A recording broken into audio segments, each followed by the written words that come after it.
성벽을 무너뜨린 발걸음, 이렇게 말씀의 제목을 지어 보았습니다.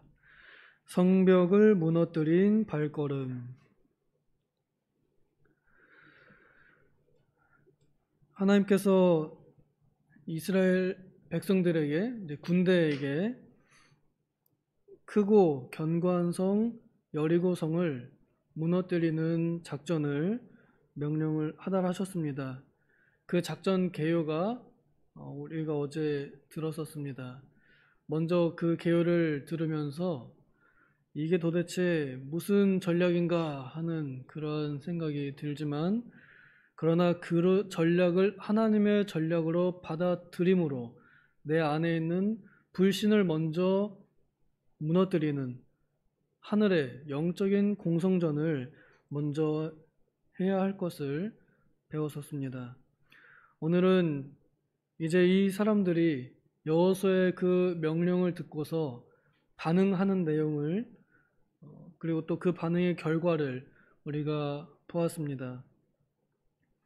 여호수아가 그런 말도 안 되는 명령, 여리고성을 하루에 한 번씩 돌아라, 그리고 일곱째 날에는 7바퀴 돌아라, 이 명령을 전쟁 명령이라고, 전쟁 작전이라고 하는 그 말을 이스라엘 백성들이 그대로 순종하였습니다. 이렇게 순종하게 되기까지 하나님께서 여호수아를 크게 높이시고 그것을 위하여 요단 강물도 활짝 열어주신 역사도 보여주셨기에 이스라엘 백성들이 마음을 모아서 이 여리고성을 묵묵하게 돌고 도는 모습들을 보여줍니다. 하나님께서는 순종하는 사람들을 통해서 역사하십니다. 순종하는 사람들의 손길을 통해서 하나님 자신의 신비함을 드러내십니다. 요단강물에 갈라질 때도 제사장들의 그 작은 발걸음을, 그 순종하는 그 발걸음을 통해서 큰 역사를 하셨고, 홍해를 가르실 때에도 옷에 그 내미는 손, 지팡이를 내미는 그 손을 하나님께서 들어 쓰셔서 큰 역사를 나타내셨습니다. 또 이 여리고성을 무너뜨리는 데에도 이스라엘 백성들의 그 잠잠한 발걸음을 통해서, 미련해 보이는 그 발걸음을 통해서 하나님께서는 자신의 능력, 하나님의 신비를 나타내 보여주셨습니다. 오늘날 우리가 기대하는 그 신비는 환상이 보인다거나 어떤 음성이 들린다거나 혹은 내가 막 어떤 일들에 대해서 미리 예언을 한다거나, 우리는 점쟁이가 아닙니다. 우리가 하는 것은 하나님의 말씀을 순종함으로 그 말씀 순종에 대한 하나님의 약속 성취를 체험하고 보는 것, 이것이 우리가 느끼는, 또 우리가 체험하는 진정한 하나님의 신비입니다. 그것이 내 눈앞에 하나님의 나라가 임하시는 것을 보는 것, 이것이 우리가 순종을 통해 받는 하나님의 신비입니다. 그러기에 순종은 하나님의 신비를 체험하는 일상을 가져오게 됩니다. 우리의 행복의 기준이 바로 순종에 달려 있습니다. 바로 이 전 세대였던 이 여리고성 점령하는 세대들의 바로 그 전 세대는 불순종의 세대였습니다. 이 세대는, 그 전 세대는 하나님의 말씀에 불순종하였고, 또 하나님께서 주시겠다 하는 그 말씀에 믿지 않았고, 오히려 불평하고 악평하고 오히려 원망하였습니다. 그래서 못 들어갔습니다. 오늘날 하나님 앞에서 우리가 어떠한 반응을 가지고 대하느냐, 하나님께서 또한 그렇게 인격적으로 똑같이 그 믿음에 따라서, 그 말에 따라서 보응을 하십니다. 여기 나오는 모든 이스라엘 백성들 마음에 의문이 왜 없었겠어요? 이렇게 하면 성이 무너지는가? 왜 없었겠어요? 아니, 왜 그런 전략을 주시지? 이런 생각 왜 안 들겠어요? 그러나 여호수아의 명령대로 너희는 도는 동안에 아무 말 하지 말아라, 잠잠하라 하는 그 침묵 명령에 이들은 순종합니다. 그리고 미련해 보일지라도 그 성을 빙글빙글 도는 일을 그들은 묵묵히 합니다. 여호수아가 아침에 일찍 일어났다고 기록되어 있습니다. 전원이 굳이 하나님께서 아침에라고 이렇게 명령하지 않으셨지만 여호수아가 아침에, 그것도 동틀 무렵에 이렇게 해가 떠올 때, 자신의 눈이 무언가 보기 시작할 때, 그때 자신이 무언가를 할 수 있을 때 가장 먼저 하나님의 일을 하기 위해 달려 나왔던 그 청년 여호수아로부터 지금 노년에 이르기까지 이 여호수아의 성실함이 어떠한지 보여줍니다.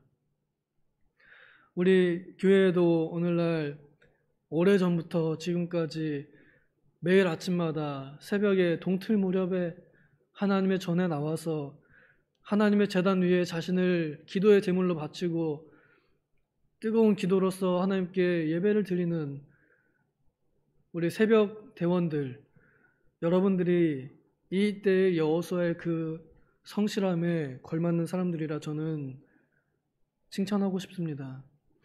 하나님께서는 이렇게 아침 일찍이, 꼭 새벽은 아니더라도 하루의 시작을 앞두고 또 하루를 시작할 때 하나님 앞에 나와서 자신의 말씀을, 의견을 아뢰고 또 하나님께 여쭙고 또 하나님의 말씀을 들음으로 하루를 시작하며 하나님의 말씀을 순종하기 위해서 어떻게든 노력하는 그러한 이들에게 하나님의 복이 반드시 있으리라, 또 이미 받았으리라 믿습니다. 하나님께서는 이 사람들의 그 작은 순종 하나하나를 다 사용하십니다. 제가 어제 착각해가지고 이 행렬, 일자진, 행렬 앞에 제일 앞에 납할 수 있다고 그랬었는데 착각해가지고 그 여호와의 궤 앞에 납할 수가 있고요. 그 앞에 이제 이스라엘 선봉대가 있습니다. 그러니까 여호와의 궤를 중심으로 앞뒤로 큰 군대가 이렇게 서 있는 거, 일자로 있는 거고, 이제 그 여호와의 궤가 나아가는 방향에 바로 그 앞에 나팔 부는 제사장들 7명이 나팔을 불면서 나아가는 겁니다. 그러니까 이스라엘 진영 가운데에 하나님의 궤가 있고 또 이스라엘 진영 가운데에 하나님의 나팔이 울려 퍼지게 되는 그러한 모습을 가진 것입니다. 뭐 위에서 화살만 쏴도 이거 그냥 맞아 죽는 그런 진영입니다. 그런데도 이스라엘 백성들은 아무런 불평, 그냥 다 왜 안 되겠어요? 다 맞고 그저 순종하는 겁니다. 묵묵하게. 사람들이 조롱을 하든지 비난을 하든지 그런 비난의 불화살들이 날라오든지 말든지 우리는 하나님께서 명령하신 이 일자진으로 간다, 이렇게 하면서 묵묵히 그 길을 걸어간 겁니다. 그렇게 걸어가고 7째 날 될 때까지, 그 중에 하루는 분명 주일이었을 거고요, 안식일이었을 텐데, 그런데도 그때에도 돌았습니다. 하나님의 일을 하는 날이 사실은 우리의 참된 안식일이죠. 마지막 7째 날에 또 마지막 7바퀴 될 때 여호수아에게 그 명령과 신호가 떨어집니다. 그리하여 여호수아가 하나님의 감동을 받아 외칩니다. 외쳐라! 이제까지는 잠잠했다가 이제는 외쳐라! 이 성을 여호와께서 주셨다라고 이렇게 여호수아가 신호를 줍니다. 그때 사람들이 그동안에 꾹 참고 있던 그 불신을 이제는 믿음으로 그리고 소망으로 바꾸어서 외칩니다. 제가 뭐라고 외쳤을까 참 많이 고민을 했는데 잘 모르겠습니다. 아마 여호수아가 말한 대로 이 성을 너희에게 주셨다, 우리에게 주셨다라고 해서 주셨다, 오늘 우리 것이다, 뭐 이런 식으로 외쳤거나, 아니면 하나님의 이름을 불러, 이때 당시에는 여호와 혹은 야훼 직접 부를 수 없게 아도나이, 주님 하고 이렇게 불렀을 것 같아요. 아니면 그냥 소리 나는 대로 와 하고 야 하고 부르거나, 어쨌거나 여호수아가 명령한 대로 그 신호에 맞춰서 소리를 와 하고 지를 때, 그 순종할 때, 그때 하나님께서는 이 견고하고 크고 높고 두꺼운 성벽을 와르르 무너지게 하셨습니다. 어떤 학자는 이스라엘 백성들이 거기를 이렇게 그 많은 사람들이 빙글빙글 돌았기 때문에 무너졌다고 그러는데요, 그 정도로 무너질 만한 연약한 성벽이 절대 아닙니다. 높이가 10m고 두께가 6m입니다. 절대 그런 식으로 무너지지 않습니다.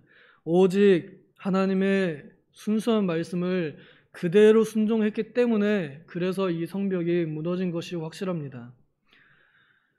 하나님께서 그러함으로 이스라엘 백성들에게 이 성벽을 빼앗는 행복을 주셨습니다. 약속의 성취를 맛보게 하셨습니다.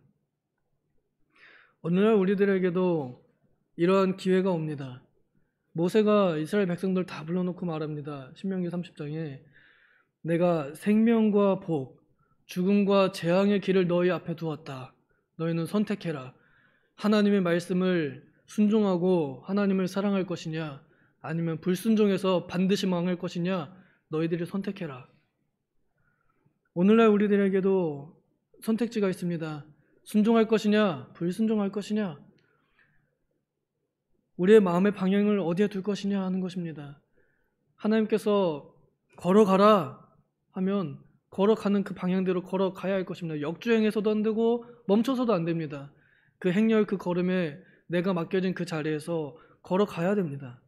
그 길이 힘들고 또 별것 아닌 것 같아 보이고 또 그 길을 걸어가고 있을 때 사람들이 조롱하고 놀리고 혹은 핍박하고 또 때로는 유혹한다 할지라도 그 자리에 벗어나지 않고 그 걸음을 묵묵히 걷는 것, 이것이 하나님께서 오늘날 우리들에게 똑같이 요구하는 성도의 의무요, 성도의 직분인 것 같습니다. 부디 바라건대 우리가 보이지 않는 무언가를 바라고 있다면, 그리하여 아직 우리에게 이루어지지 않은 어떠한 큰 일을 기대하고 있다면 또한 참음으로 인내해야 할 것입니다. 하나님께서 반드시 우리에게 주시리라 하는 이 믿음을 가지고 혹시 그 믿음이 좀 적을지라도 반대하는 것이 아니라 어떻게 하면 따라갈까? 어떻게 하면 순종할까? 불만이 있더라도 어떻게 하면 되게 할까를 생각하는 것, 이것이 오늘날 우리 성도들이 가져야 할 올바른 자세이리라 믿습니다. 부디 바라건대 우리 중에 누구도 이 행렬에서 이탈하지 아니하고 하나님께서 우리를 통해 우리의 순종을 통해서 큰 일, 넘지 못할 성벽을 짓는 일, 또 넘는 일, 빼앗는 일, 침노하는 일, 이런 일들이 이루어지기를 간절히 소망합니다. 기도하겠습니다.